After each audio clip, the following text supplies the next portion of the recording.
함께 하나님 말씀 보도록 하겠습니다. 시편 54편 1절에서 7절에 있는 말씀입니다. 시편 54편 1절에서 7절에 있는 말씀. 제가 한 절, 여러분들 한 절 교독하도록 하겠습니다. 제가 먼저 읽겠습니다. 하나님이여, 주의 이름으로 나를 구원하시고 주의 힘으로 나를 변호하소서. 하나님이여, 내 기도를 들으시며 내 입의 말에 귀를 기울이소서. 낯선 자들이 일어나 나를 치고 포악한 자들이 나의 생명을 수색하며 하나님을 자기 앞에 두지 아니하였음이니이다. 하나님은 나를 돕는 이시며 주께서는 내 생명을 붙들어 주시는 이시니이다. 주께서는 내 원수에게 악으로 갚으시리니 주의 성실하심으로 그들을 멸하소서. 내가 낙헌제로 주께 제사하리이다. 여호와여, 주의 이름에 감사하오리니 주의 이름이 선하심이니이다. 함께 읽겠습니다. 참으로 주께서는 모든 환난에서 나를 건지시고 내 원수가 보응받는 것을 내 눈이 똑똑히 보게 하셨나이다. 아멘. 가끔 저희 아이들이 저한테 어떤 단어나 표현에 대해서 이렇게 물어볼 때가 있습니다.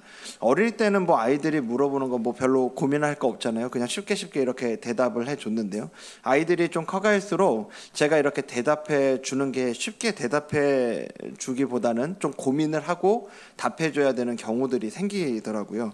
그리고 앞뒤 상황에 따라서 그 의미가 달라지는 것들을 저한테 물어볼 때가 있기 때문에 아이들이 요즘에 저에게 그런 것들을 물어보면 제가 아이들에게 꼭 이렇게 거꾸로 물어보는 경우가 있습니다. 그게 무슨 맥락에서 나왔냐, 무슨 문장에서 나온 거냐라는 것들을 제가 물어봅니다. 똑같은 단어여도요, 그 배경이나 문맥에 따라서 의미가 완전히 달라지기 때문에 그렇죠. 우리가 여기 시편을 읽을 때도요, 그 배경을 알고 읽으면 도움이 상당히 많이 됩니다. 몇몇 시편들은 저자가 누군지도 모르는 시편들도 있는가 하면요, 어떤 시편들은 저자가 누구인지 그리고 또 어떤 상황에서 쓰였는지를 잘 알려주는 경우도 있습니다. 오늘 시편도 그렇죠. 오늘 우리가 함께 읽은 시편 54편도 그 표제를 보면요, 이 시편의 전체 길이는 7절밖에 안 되지만 여기 표제에서 시의 배경을 얘기를 해줍니다. 거기 보면 다윗의 마스길이라고 얘기하는데요, 마스길은 교훈, 지혜라는 의미를 가지고 있어요. 인도자를 따라 현악에 맞춘 노래라고 하면서 그 뒤에는 우리 같이 한번 읽어볼까요? 시작. 10사람이 사울에게 이르러 말하기를 다윗이 우리가 있는 곳에 숨지 아니하였나이까 하던 때. 이렇게 이 시의 배경을 좀 얘기를 해주고 있는데요, 여기 10사람이라고 하는데 이 10사람은 10명이 아니고요, 여기 10은 유다 지역에 있는 광야의 이름이 여기 10입니다. 여기가 유다 땅인데요, 여기에 있는 사람들이 사울에게 가가지고 다윗이 숨은 곳을 고발하고 있었다라고 하는 거죠. 이에 대한 얘기가 사무엘상 23장에 나옵니다. 다윗이 사울 왕을 피해서 도망을 다니고 있는데요, 그에게 한 소문이 들린 거예요. 한 소식이 들려옵니다. 그일라의 그 블레셋 사람들이 아직 아닙니다.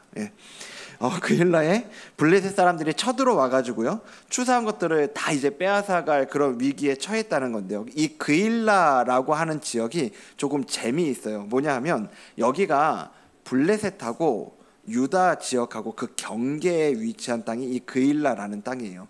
그래서 이 블레셋 사람들이 수시로 와가지고 약탈을 해가는 일들이 빈번한 지역이었던 거죠.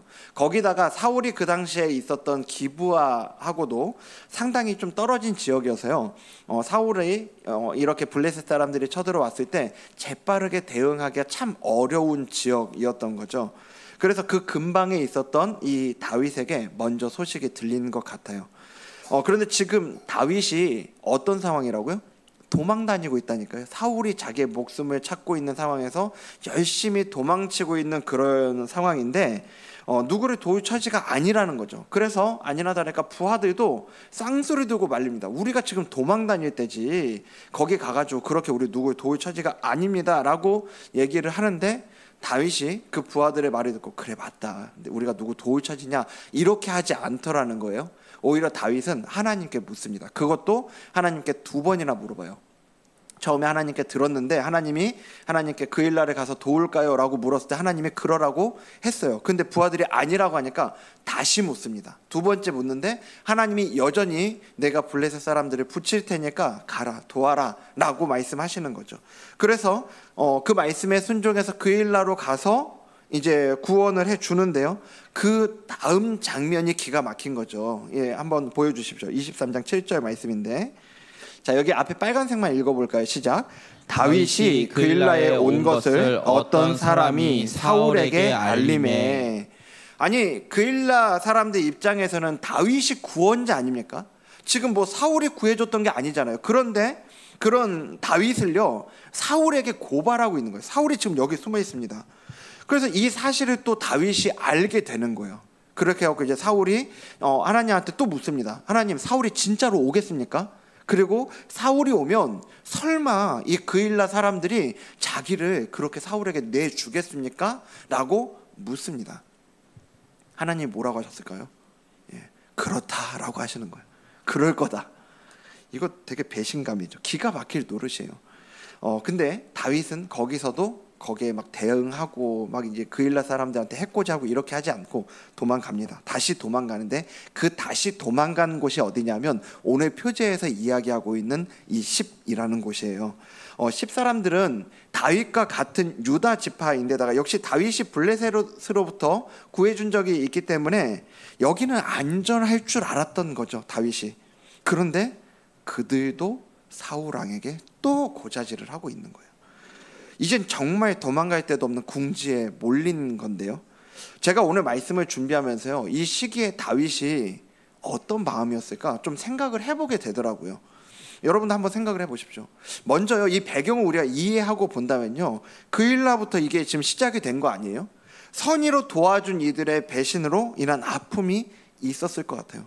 이 그일라 사람들을 도와줄 때 뭐 다윗이 엄청 여유가 넘쳐서 도와줬냐고요. 제코가 석자인데 도와줬잖아요.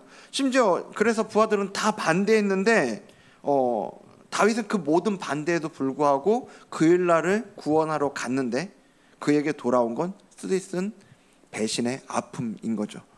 그뿐 아니에요. 이제 그래서 같은 유다 지파 사람들의 땅인 시브로 도망가는데 따지자면 본토 친척의 땅이라고요. 여기서는 그래도 안전하겠지, 내가 보호받을 수 있겠지. 아니, 왜 우리가 다른 것보다 우리 지연 뭐 이런 게 정말 강렬한 힘을 갖고 있는 거 아닙니까? 그런데 여기선 그것도 안 통했던 것 같아요. 사울에게 고발해요. 아니, 그리고 그들이 고발만 했더라면, 지금 옆 표제에 나온 것처럼요, 고발만 하고 끝났으면, 거기서 멈춰서 만일 사울만 군대를 끌고 와가지고 수색한다고 해서 마음이 조금 덜 조급했을 것 같아요. 그런데 그러니까 여기는 유다 땅이니까 사울보단 그래도 자기들이 더 이 지역을 잘 알 거 아니냐고요. 그런데 고발로 안 끝나는 거죠. 23장 23, 24절에 보면 사울이 이제 그 고발하러 온 사람들에게 얘기를 하는 거예요. 그가 숨어있는 모든 곳을 정탐하고 실상을 내게 보고하라. 내가 너희와 함께 가리니 그가 이 땅에 있으면 유다 몇 천 명 중에서라도 그를 찾아내리라 하더라. 그러면서 24절 제일 처음에 읽어볼까요? 시작. 그들이 일어나 사울보다 먼저 시브로 가니라. 무슨 말이에요? 심지어 이 지역 사람들이 10사람들이 다윗을 찾는데 앞장섰다는 거예요. 연이은 배신, 그리고 그래도 자기를 보호해 줄 거라고 믿었던, 그 생각했던 이들의 배신이 다윗을 진짜 아프게 했을 거라고요. 우리가 왜 그 속담 중에 믿는 도끼에 발등 찍힌다 그러잖아요. 이런 속담이 왜 있는지를 생각을 해보면요, 믿지 않는 도끼에 발등을 찍히면, 뭐 좀 웃긴 말이지만 믿지 않는 도끼에 발등을 찍히잖아요. 이건 그냥 발등이 아프고 끝날 일이에요.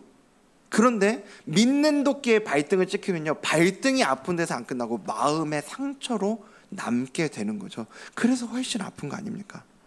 오늘 우리가 함께 읽은 이 시편 54편이 바로 그런 상황에서 기록된 시편인 거죠. 본문의 그 배경을 살펴보면서요, 다윗은 자기의 선의가 악의로 돌아오는 것, 믿었던 친지들의 배신들이 이해가 되지 않지 않았을까라는 생각이 제가 좀 들더라고요. 근데 그렇게 생각해보면 뭐 다윗만 그럴까요? 사실 우리 역시도 살아가다 보면 이해되지 않는 상황들을 얼마나 많이 경험해요. 제가 여러분들의 그 지나온 시간들을 다 알지는 못합니다. 하지만 확신할 수 있는 건 지금까지 살아오면서요, 내가 다 이해할 수 있는 상황만 겪은 분은 이 중에 우리 아이들 포함해서 아무도 없지 않을까. 우리 아이들도 나름대로 이해되지 않는 그 상황에 대한 고민과 그런 아픔들을 다 우리 아이들이 겪으면서 지나가는 것 같거든요. 그런 겁니다. 그래서 오늘 그렇게 또 우리 각자가 이해되지 않는 어려움 가운데 고백하고 있는 이 다윗의 시를 함께 살펴보면서요, 이해되지 않는 그 어려움 가운데 있을 때 우리가 기억해야 할 것을 함께 말씀을 통해 살펴보려고 해요. 자, 첫 번째는요, 첫 번째 1번 우리 같이 한번 읽어볼까요? 시작. 당신의 언어를 점검하라. 당신의 언어를 점검하라 라고 얘기했는데, 보통 우리는 아픔이나 그 어려움을 겪을 때요, 감정이 좀 먼저 상합니다. 그렇죠? 감정이 먼저 상해요. 그래서 그 감정이 올라오는 대로 반응하는 경우가 많거든요. 그리고 그 감정이 가장 쉽게 표현되는 곳이 있어요. 입이죠. 우리의 혀로, 입으로 먼저 표현이 돼요. 그래서 야고보서도 보면 이렇게 말하고 있는데요, 야고보서 3장 2절 말씀 보면 우리가 다 실수가 많으니 라고 하면서, 여기 빨간색만 읽어보겠습니다. 시작. 만일 말에 실수가 없는 자라면 곧 온전한 사람이라. 여러분, 성경에 온전한 사람이라고 얘기한 거 많이 보셨습니까? 어떤 사람을 지칭할 때 온전한 사람이라고 얘기하는 경우는 거의 없어요. 그런데 여기 야고보는 얘기하는 거예요. 만일 말에 실수가 없다면 온전한 사람이라고 할 수 있을 거라고 얘기하잖아요. 무슨 말이에요? 그만큼 말을 다스리기가 쉽지 않다라는 얘기겠죠.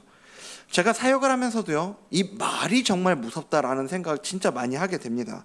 말은요, 한마디로 천냥빛을 갚기도 하는데요, 또 반대로 그 말 한마디가, 이 말 한마디가 여러 사람을 죽이기도 하더라고요. 그래서 언제나 우리의 이 언어 생활을 점검하는 게 참 중요한데요. 그런데 제가 이제 오늘 이 다윗의 시를 살피면서요, 무엇보다 눈여겨보게 되는 게 있었는데, 54편 이제 1절부터 좀 보면요. 자, 1절 보여주세요. 1절에 제일 앞에 뭐라고 시작합니까? 하나님이여 라고 하면서 시작을 해요. 자, 2절에도 보여주세요. 2절에도 마찬가지로 하나님이여 라고 시작합니다. 4절 보여주시겠어요? 4절도 하나님은 이라고 얘기합니다. 지금 여기 다 나와 있는 표현들이 다 엘로힘이라는 단어예요. 하나님에 대한 그 지칭하는 표현이요. 다윗은 지금 이 시편을 지금 고백하면서 계속해서 하나님을 찾고 하나님을 언급하고 있어요. 지금 이 순간 그의 모든 말은요, 다 하나님을 의식하면서 하나님 앞에서 하는 말이라는 거예요. 이게 3절에 나오는 그의 목숨을 쫓는 이들의 특징을 다윗이 얘기하는 것을 보면 그것과 더 대조적으로 보이거든요. 3절 보여주시겠어요? 3절 보면 낯선 자들이 일어나 나를 치고 포악한 자들이 나의 생명을 수색하며 라고 하면서 그 뒤에 빨간색만 읽겠습니다. 시작. 하나님을 자기 앞에 두지 아니하였음이니이다. 다윗은 지금 그를 쫓고 있는 사람들의 특징을 한마디로 이렇게 얘기하는 거예요. 하나님을 자기 앞에 두지 않는 사람이요. 다른 말로 하나님을 의식하지 않는 사람이라는 얘기입니다. 반면에 다윗은 지금 이렇게 급박한 상황에서, 마음이 상하는 이런 상황에서 연거푸 하나님을 찾아요. 하나님이요, 하나님이요. 하나님은 철저하게 하나님을 의식하고 있는 모습이죠.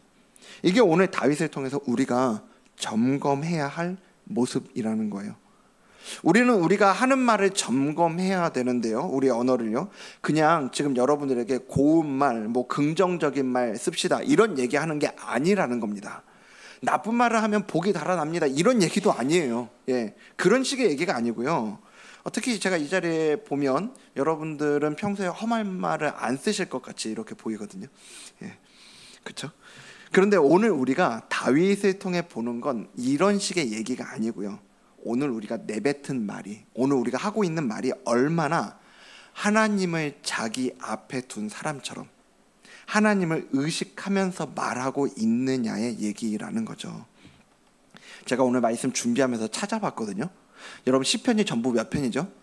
150편이잖아요. 시편 150편이라고 그러는데 150편 중에서 그 중에 다윗이 쓴 시가 전부 몇 편인 줄 아세요? 73편입니다. 150 시편 중에서 그 표제로 다윗이 쓴 시다라고 되어 있는 것만 73편이에요. 네. 거의 150편 중에서 거의 절반이잖아요. 그가 어떻게 이렇게 많은 시편을 남길 수 있었는가를 좀 생각해 보면, 그는 원래 시적인 사람이었다, 뭐 그는 원래 타고난 시인이다, 이렇게도 얘기할 수 있겠지만요, 다윗은요 그의 다양한 삶의 양태 중에서 그만큼이나마 하나님을 그 앞에 두고 살아갔던 사람이라는 거 우리에게 보여주고 있다라는 거예요. 그가 내뱉는 말 한마디 한마디가요 하나님을 의식하고 하나님을 찾으면서 나온 말이니까 그 말들이 이렇게 시편으로 기록된 거 아닌가 우리가 생각해 보게 된다는 거죠. 아니 뭐 다윗이 쓴 시가 이것만 있겠냐고요. 여기 우리 성경에 기록되지 않은 얼마나 많은 시편이 더 많이 있겠어요. 예.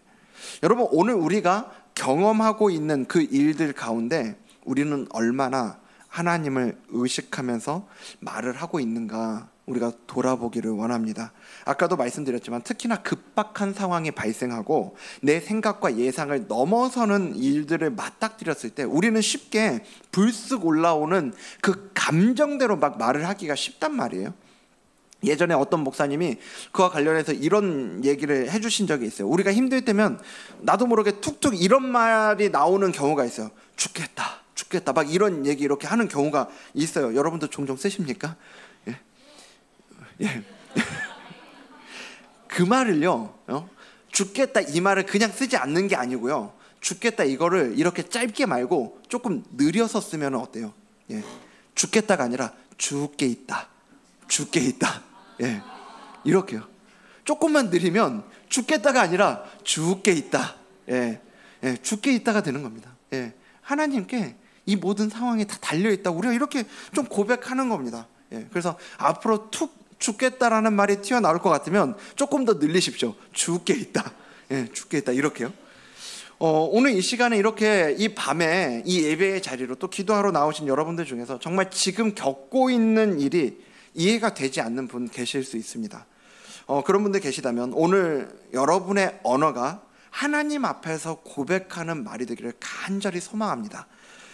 제가 하나님 앞에서 말해야 된다고요, 꼭 말을 곱게 써야 된다 뭐 이런 얘기 하는 게 아닌 거예요. 다윗도요 하나님 앞에서 그의 어려움과 감정을 토로하지만 그가 늘 곱게 얘기하는 건 아니거든요. 오늘 본문처럼 곱상하게 하나님 내 기도를 들어주시고 나를 도와주시고 나를 구원해 주세요 라고만 하지 않아요. 대표적으로 다윗의 그 시들 가운데 보면 이렇게 저 대적들에 대해서 저주하면서 그렇게 고백하는 시들이 몇 편 있거든요. 대표적으로 시편 59편 보면요 13절에서 15절에 이렇게 얘기하고 있습니다. 저 원수들에 대해서 이렇게 얘기하는 거예요. 진노하심으로 뭐 하라고요? 소멸하시되 없어지기까지 소멸하사라고 얘기하고요. 14절 15절 보세요. 거기 보면 그들에게 점으로 돌아와서, 그 다음 빨간색 읽어볼까요? 개처럼 물며 성으로 두루 다니게 하소서. 그 다음에 15절 보면 그들은 먹을 것을 찾아 유리하다가, 마지막 읽겠습니다. 배부름을 얻지 못하면 밤을 새우려니와. 하나님 저 원수들을 완전히 없애주시고 개처럼 돌아다녀도 먹을 것도 못 구하게 해주십시오. 저주하고 있는 거잖아요.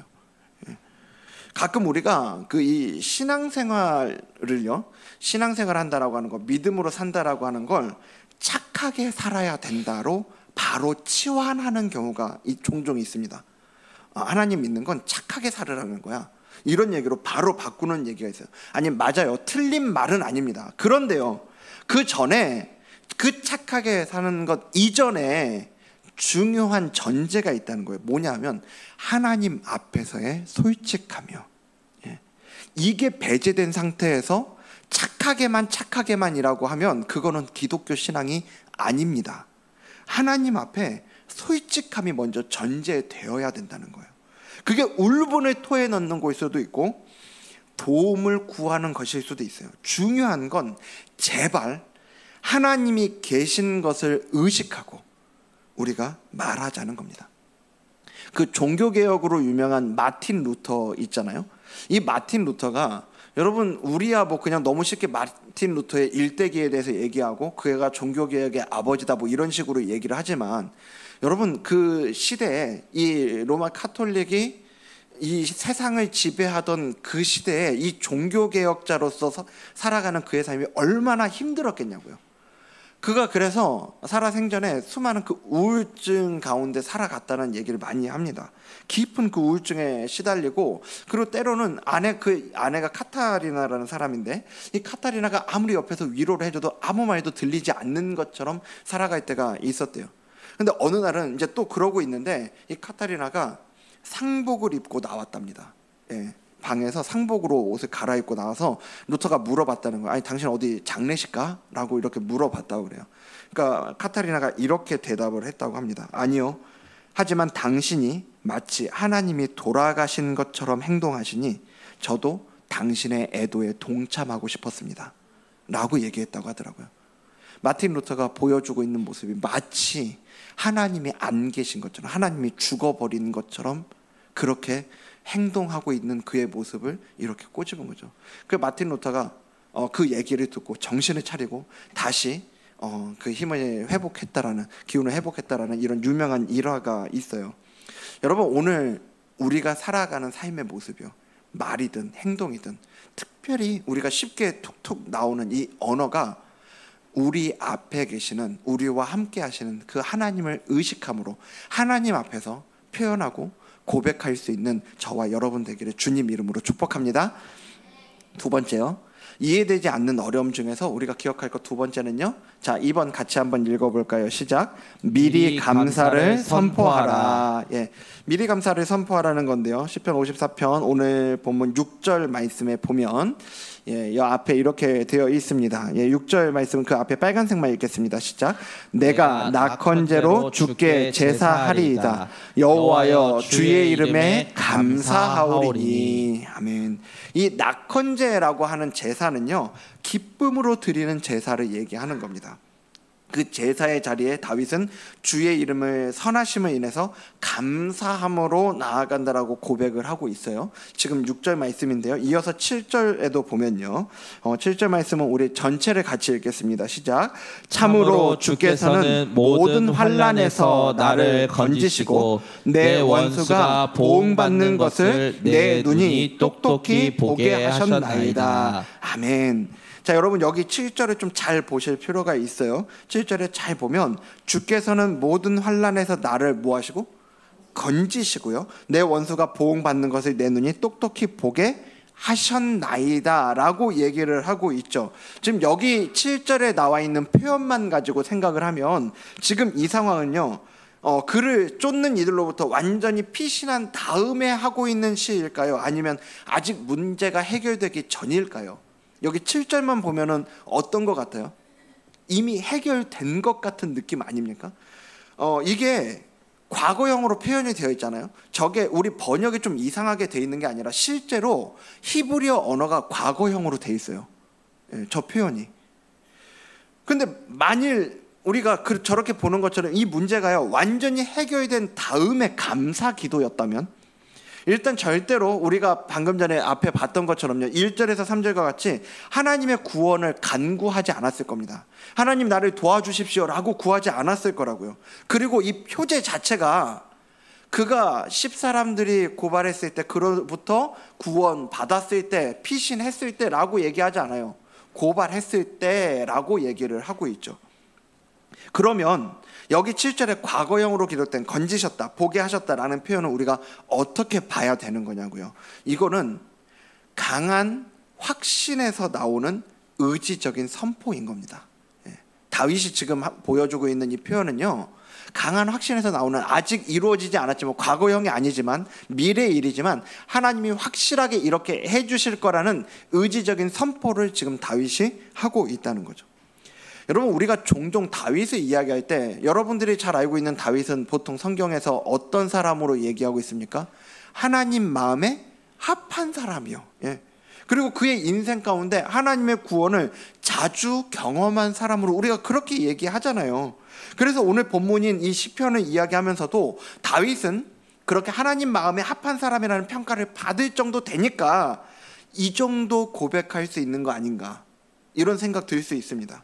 그런 이전에 그리고 하나님의 구원을 많이 경험해 봤기 때문에 이때도 하나님 그때 그러셨던 것처럼 이때도 구원해 주실 거라는 그 확신을 가지고, 흔들림 없는 확신을 가지고 이렇게 고백할 수 있는 거 아닌가, 이런 생각으로 우리가 이 시편을 읽을 수 있어요. 근데 제가 이번에 이 말씀을 준비하는데요, 정말 그런가? 라는 생각이 들더라고요. 만일 그런 논리라면요, 그런 생각이라면 이전에 하나님의 구원을 경험하고 하나님의 살아계심을 경험했다면 이렇게 힘들고 어려운 상황에 놓여도요, 이해되지 않는 그 어려움 속에 있더라도 하나님께서 또 나를 구원해 주시겠지라는 믿음으로 잘 견뎌내야 되는 거 아닙니까? 두려워하지 않고, 흔들리지 않고, 불안해하지 않고, 염려하지 않으면서요. 아니, 물론 여러분들 가운데 그런 믿음을 가지고 계신 분들도 있는 거 알고 있습니다. 그런데요, 제가 경험하는 게 뭐냐면요, 이전에 아무리 하나님의 일하심을 생생하게 경험했어도요, 오늘 벌어지는 어려운 상황들은 또 힘들더라고요. 이전에 아무리 하나님이 그 살아계셔서 나를 구원해 주신 그 은혜를 경험했다 하더라도 오늘 겪는 어려움은 오늘의 어려움인 겁니다. 오늘 또 불안해지고요, 오늘 또 흔들리는 거예요. 또 염려가 돼요. 오히려요, 그 어려운 일들을 경험했던 그 아픔이 있기 때문에 더 힘든 경우도 있거든요. 그 기억들, 왜 우리가 트라우마라고 그러잖아요. 그래서 이전에 그 기억 때문에 더 아프고 더 힘든 경우들이 있어요. 제가 오늘 말씀을 준비하면서요, 다윗도 우리 같지 않았을까? 이 생각이 제가 좀 들더라고요. 이전에 하나님께서 일하셨던 그 경험은 있죠. 그래서 하나님은 어떤 분이신지도 알아요. 그러니까 이런 상황에서 하나님을 찾고 하나님께 부르짖고 있는 거잖아요. 그러니까, 하지만 오늘의 아픔은 또 오늘의 아픔인 거예요. 이전에 그런 경험을 했다고 덜 아프지 않아요. 이전에 하나님이 구원해 주셨다고 오늘 겪는 어려움으로 인한 그 불안함이 없어지는 건 아닌 거죠. 여전히 걱정되고 여전히 불안합니다.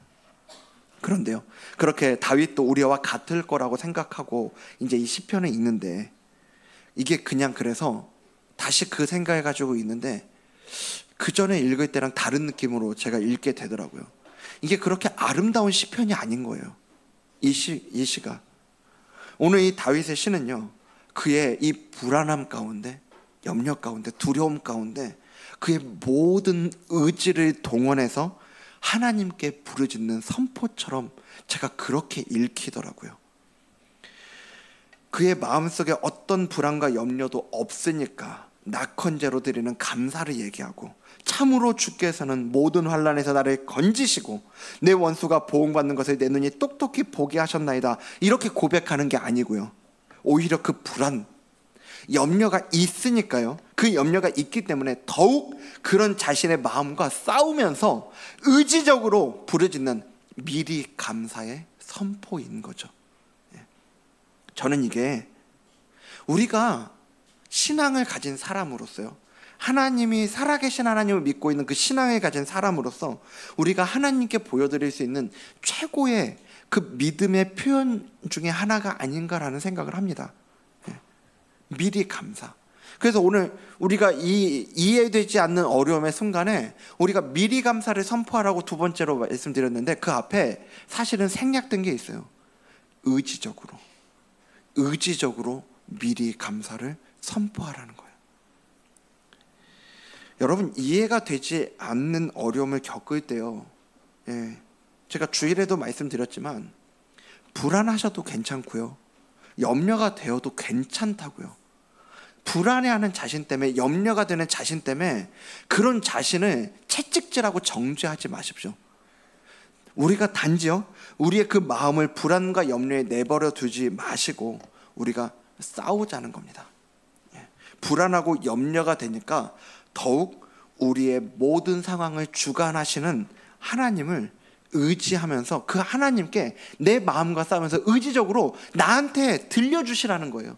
나에게 미리 감사를 선포하면서 하나님 하실 거야, 하나님이 구원하실 거야, 하나님이 구원하셨다, 나한테 이미 이루어진 일로 선포하는 겁니다. 그렇게 우리가 그 불안과 염려 속에서 하나님의 구원을 나에게 선포하고 미리 감사로 나아갈 때, 오늘 다윗이 그랬던 것처럼요, 하나님의 일하심을 경험하는 저와 여러분이 될 줄로 믿습니다. 말씀을 마치겠습니다. 여러분, 이제 추석이 끝났어요. 추석 이제 명절 이 기간이 끝났는데 다시 우리가 일상으로 좀 돌아오면서요, 또 우리가 주일까지 이 시간들이 있는데, 여러분 이 남은 시간 우리가 좀 의지적으로 결단하고 연습하면서 이 시간들을 좀 보내면 좋겠다라는 마음이 있습니다.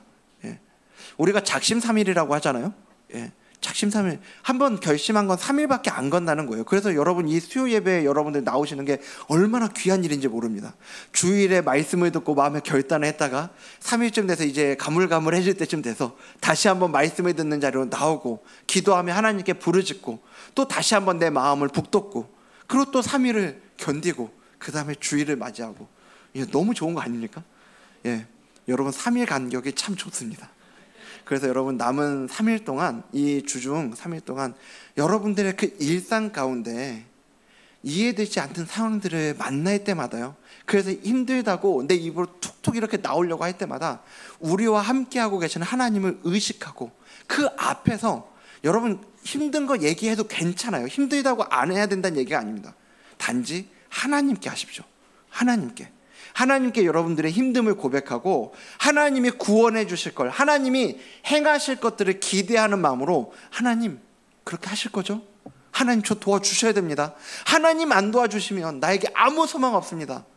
그것들을 우리가 하나님 앞에 고백하고 선포하고 나에게 들려줌으로 정말 우리의 그 하루하루가 그런 우리의 삶을 북돋아 주시는 하나님의 일하심을 경험하는 저와 여러분 되기를 주님 이름으로 축복합니다.